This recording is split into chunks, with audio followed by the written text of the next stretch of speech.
is a spice that ancient healers drank every single night before sleep. Not as a pleasure, not as a habit, as medicine. A single cup of warm water, a few whole cloves steeped inside it, drunk slowly in the quiet of the evening before the body entered its nightly repair. This ritual was not born in one place or one tradition.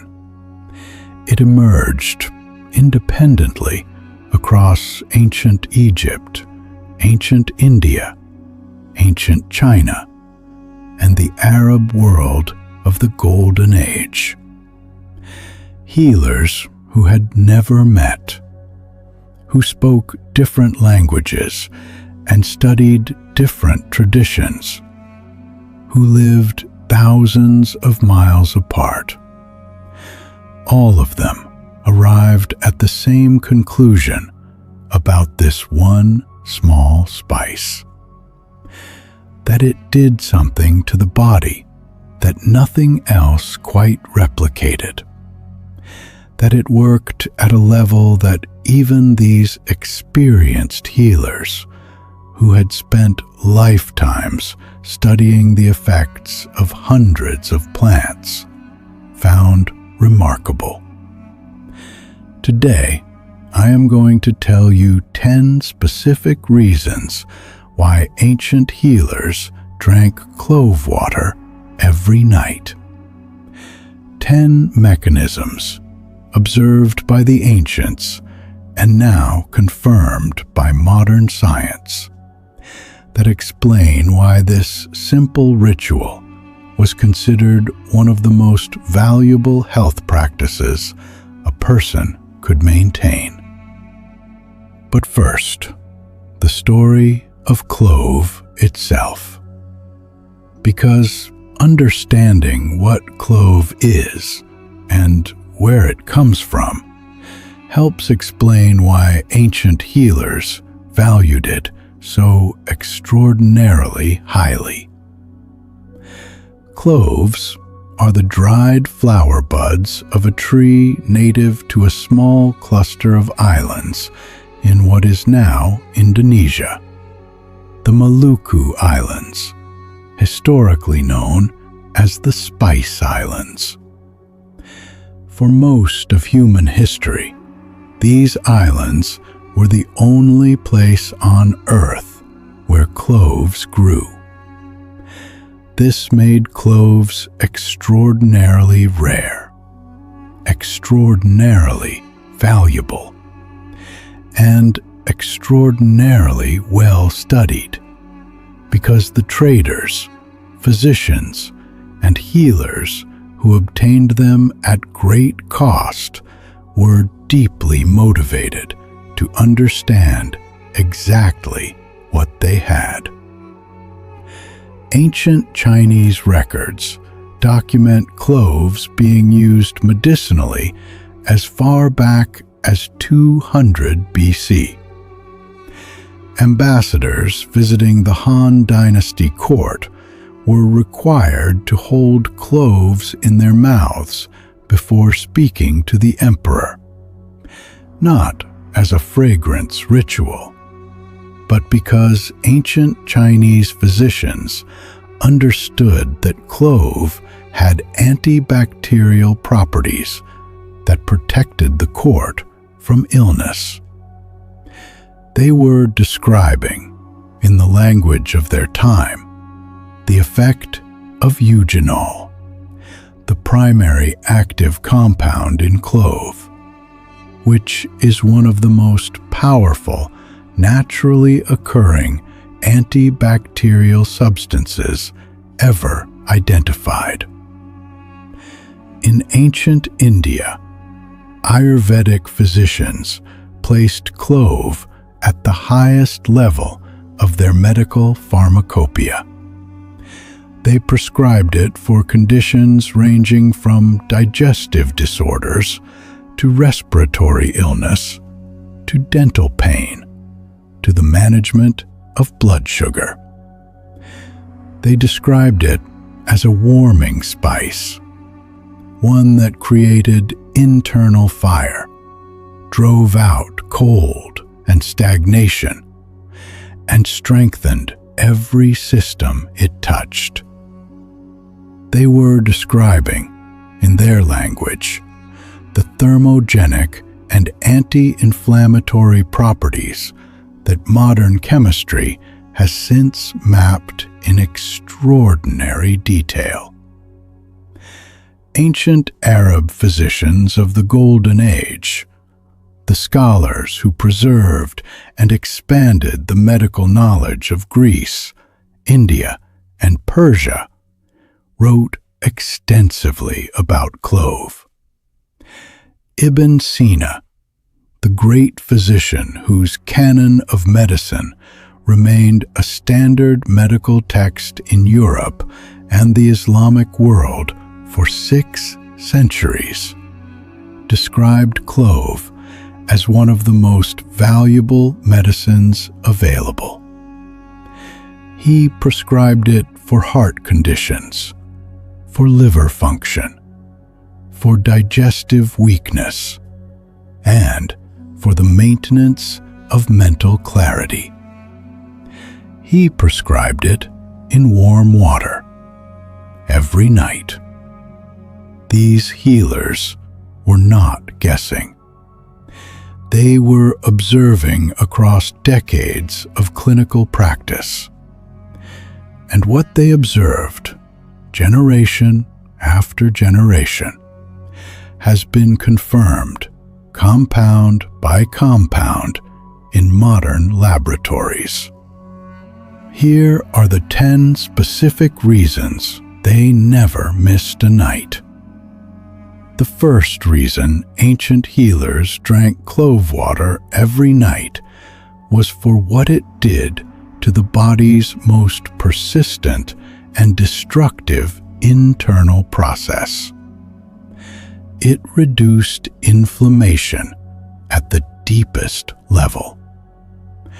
Ancient Ayurvedic healers described inflammation as internal fire, the destructive burning that accumulated in the body through poor diet, stress, illness, and the accumulating damage of daily life. They understood that this internal fire was the common factor beneath most of the diseases they treated. And they understood that clove contains eugenol, which inhibits the production of prostaglandins. Prostaglandins are among the primary signaling molecules that trigger and maintain the inflammatory response. When eugenol enters the bloodstream, it interrupts this signaling at the cellular level, reducing inflammation not just in one tissue, but systemically throughout the body. Ancient healers observed that patients who drank clove water regularly showed reduced joint pain, reduced digestive inflammation, reduced respiratory inflammation, and a general improvement in the conditions that inflammation drives. They did not know about prostaglandins, but they saw the outcomes, and the outcomes kept them prescribing clove water every night for thousands of years. The second reason was one that ancient healers in every tradition specifically associated with the evening ritual, with drinking clove water at night rather than during the day. It supported the liver's nightly detoxification work. Ancient Chinese physicians understood the liver as the organ most active during the night hours. the organ that processed the accumulated toxins, metabolic waste, and cellular debris of the previous day during the quiet of sleep. They believed that anything which supported the liver's nightly work was among the most valuable medicines available. Clove contains compounds that stimulate the production of liver enzymes, the biochemical tools the liver uses to neutralize and eliminate toxins. When clove water is drunk in the evening, on a partially empty stomach, as the body transitions into its repair phase, these compounds reach the liver at exactly the moment when its detoxification work is beginning. Ancient Chinese physicians called clove the night liver medicine. They were prescribing it specifically at night because they understood, through centuries of observation, that the timing mattered as much as the substance itself. The timing still matters. Drink it in the evening. The third reason was one that ancient Indian healers documented with particular precision, because they had access to the widest variety of clove-using patients and could observe its effects across diverse populations over the longest period. It regulated blood sugar. Ayurvedic physicians observed that patients who consumed clove regularly showed more stable energy throughout the day, less of the dramatic rise and fall, the post-meal exhaustion, the morning shakiness, the afternoon crash that ancient healers recognized as signs that the body's sugar regulation was failing. Clove contains compounds that increase insulin sensitivity. They improve the efficiency with which cells respond to insulin's signal to absorb glucose from the blood.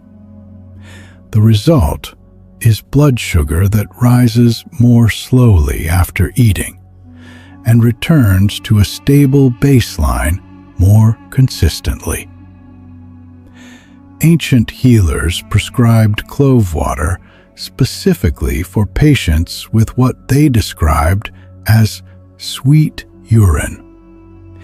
Their observation that some patients' urine attracted insects, indicating elevated sugar content.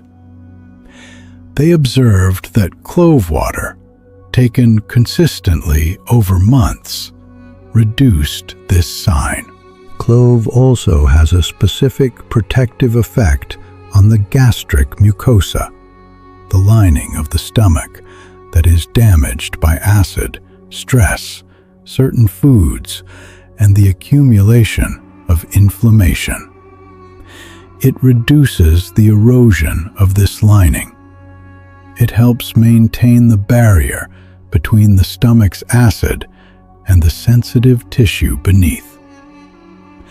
Ancient Arab physicians prescribed clove water specifically before bed because they understood that the stomach, like the liver, did much of its repair work during the night. Providing the stomach with clove's protective compounds as it entered its nightly repair phase gave those compounds the best possible conditions to do their work.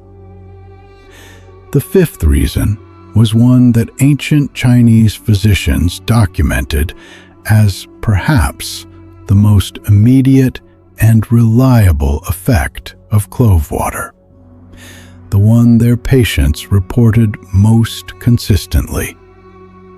It improved the quality of sleep. Ancient Chinese healers who prescribed clove water at night observed that patients who followed this practice consistently reported sleeping more deeply, waking less frequently, feeling more genuinely rested in the morning, not just more hours in bed, but more restorative hours. Clove contains compounds that have a mild, relaxing effect on the nervous system, reducing the background tension that prevents the body from fully releasing into deep sleep. The eugenol in clove has been shown in modern studies to reduce anxiety at the neurochemical level, binding to receptors in the brain that regulate the stress response and promote calm. Ancient Chinese physicians described this as clove quieting the spirit, their way of describing the nervous system settling, the mental activity reducing, the body releasing the vigilance of the day, and sinking into the genuine rest that repair requires. Quieting the spirit before sleep. That is exactly what the clove water was doing. The sixth reason was one that ancient Indian and Arab healers specifically associated with clove's unique antibacterial properties. Properties so powerful that they made clove one of the most valuable medicines in any healer's arsenal. It protected the body against pathogens, bacteria, viruses, and fungi from the inside out. Eugenol, the primary compound in clove, is one of the most potent, naturally occurring antibacterial substances ever identified. It disrupts the cell membranes of bacteria directly. It prevents the replication of certain viruses. It inhibits the growth of fungi that cause infections in the digestive system and on the skin.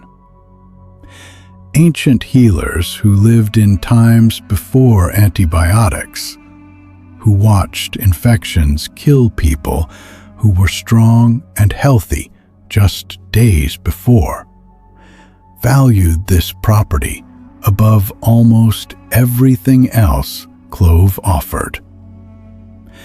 In ancient India, clove water was specifically prescribed during the seasons when illness spread through communities. When the rains came and water sources became contaminated.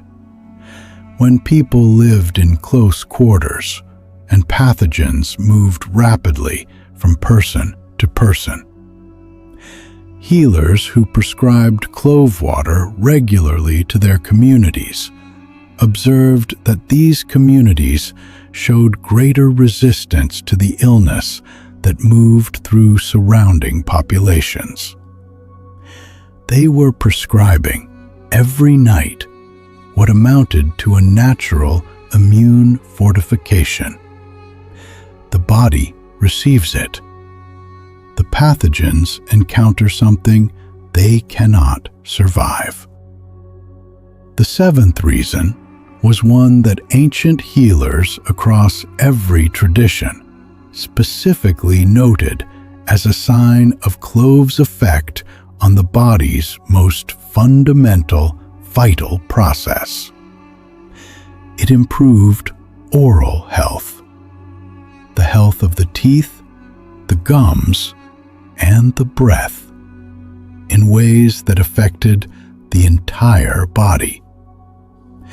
Ancient healers understood something that modern medicine is only now beginning to fully appreciate: that the health of the mouth is directly connected to the health of the heart, the liver, the brain, and the immune system. Bacteria that colonize the gums do not stay in the gums. They enter the bloodstream. They travel to the heart valves. They contribute to the arterial inflammation that drives cardiovascular disease. Ancient Chinese court physicians, who required ambassadors to hold cloves in their mouths, were not simply concerned with pleasant breath. They were preventing the transmission of oral bacteria, protecting the health of everyone in the court. Clove's antibacterial action in the mouth is among the most potent of any natural substance. It reduces the bacteria that cause gum disease, tooth decay, and bad breath. It reduces the inflammation in the gum tissue that allows bacteria to enter the bloodstream. And it does this not as a surface treatment, but systemically.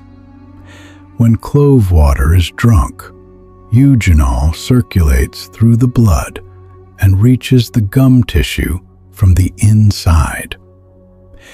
Ancient healers called clove the guardian of the mouth. Now you understand exactly why.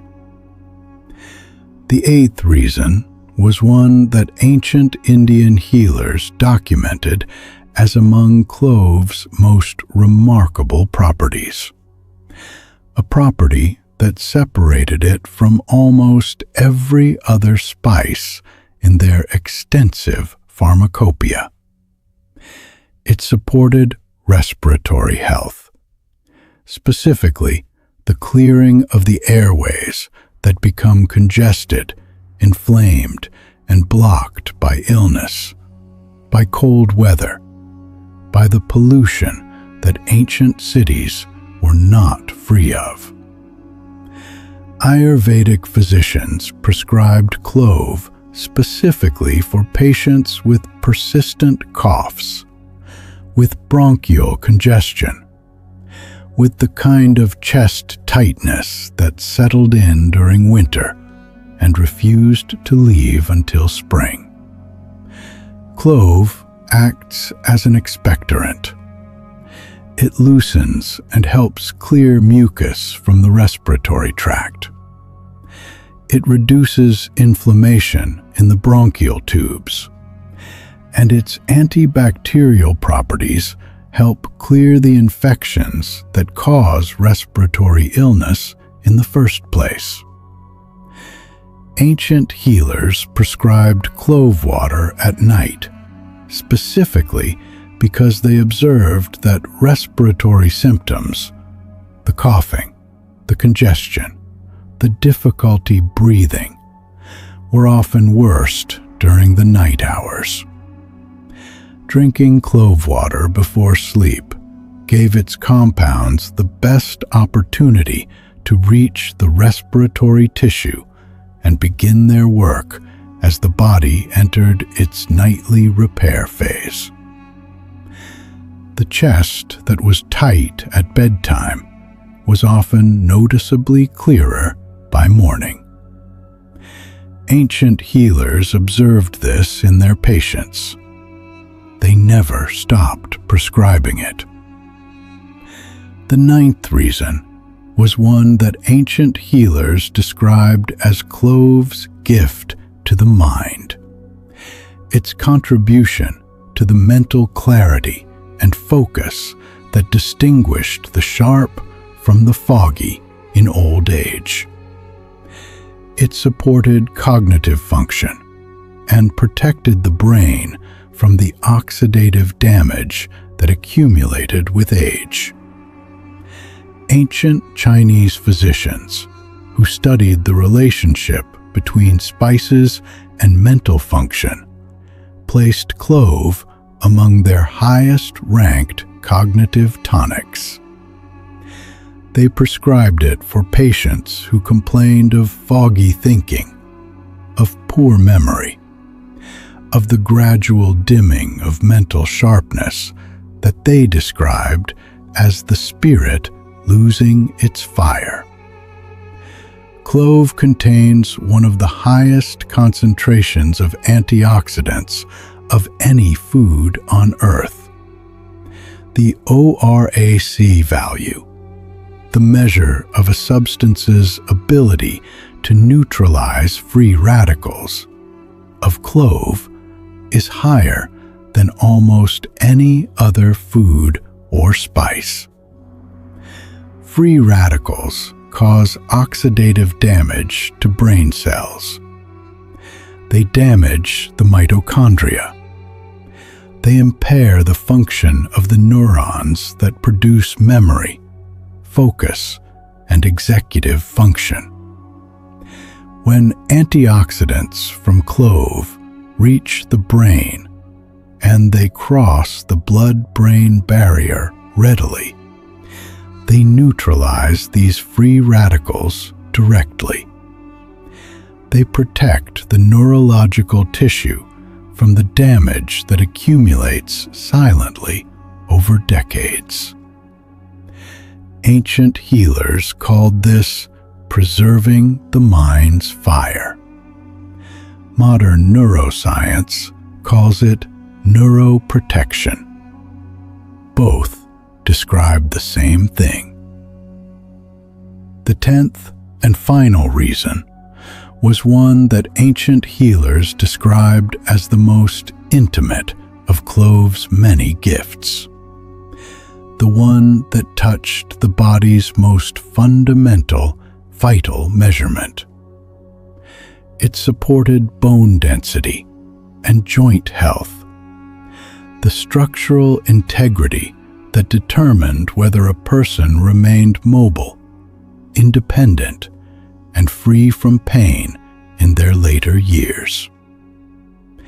Ancient Ayurvedic healers documented that patients who consumed clove regularly maintained better joint mobility in old age. They walked more easily. They climbed more readily. They lived more independently into ages when their contemporaries had become immobile and dependent. Clove contains compounds including eugenol and manganese, a mineral that plays a critical role in the formation of bone matrix and cartilage. Manganese is used by the body to build the structural proteins that give bones their strength and joints their cushioning. Without sufficient manganese, bone density declines. Cartilage deteriorates. The joints that once moved smoothly begin to grind and ache. A small amount of clove contains a significant portion of the daily manganese requirement. Ancient healers who prescribed clove water every night were, without understanding the mineral chemistry, ensuring their patients received consistent manganese supplementation that protected their skeletal structure across decades. The old fisherman who climbed his boat without wincing, the elder healer who walked her rounds without a staff, the grandparent who played with grandchildren without pain. These were the people who had drunk their clove water every night for decades. 10 reasons: reduced inflammation, liver support, blood sugar regulation, digestive protection, improved sleep, pathogen defense, oral health, respiratory clearing, cognitive protection, bone and joint preservation, all from a small cup of warm water and a few whole cloves. Steeped for 5 minutes, drunk slowly before sleep. How to make it exactly as the ancient healers did. Take 4 to 5 whole cloves. Place them in a cup. Pour freshly boiled water over them. Leave them to steep for 5 to 7 minutes. The water will take on a deep amber color and a warm, spiced scent. Drink it slowly. Do not rush it. You can add a small amount of raw honey if the taste is too intense at first.